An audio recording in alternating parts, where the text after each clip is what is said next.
Pre post hospitalisation time period মানে কি, যেখানে আমরা অনেকে মারাত্মক ভুলগুলো করেন। হসপিটাল বিলে ক্লেম হলো, কিন্তু টেস্ট মেডিসিনের টাকা রিজেক্ট হয়ে গেল। একজন ক্লায়েন্ট বললেন, হসপিটালাইজেশনে আগের টেস্ট আর ডিসচার্জের পরের মেডিসিন তো ট্রিটমেন্টের অংশ। কিন্তু ইন্স্যুরার বলল, sorry, time period crossed. Claim কাটছাট হয়ে গেল। প্রি হসপিটালাইজেশন মানে কি? হসপিটাল ভর্তি হওয়ার আগের নির্দিষ্ট দিনের খরচ।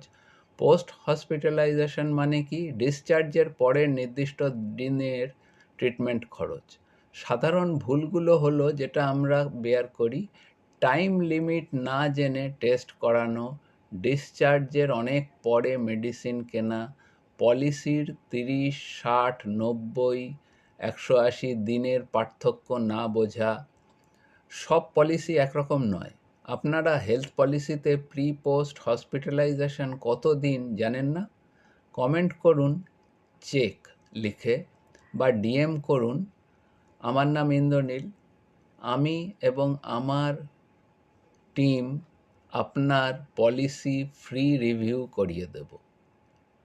আমাদেরকে লাইক, সাবস্ক্রাইব, শেয়ার করুন আপনাদের পরিচিত এবং বন্ধুবান্ধবদের মধ্যে, এবং অবশ্যই আপনাদের মতামত আমাদেরকে লিখে জানান।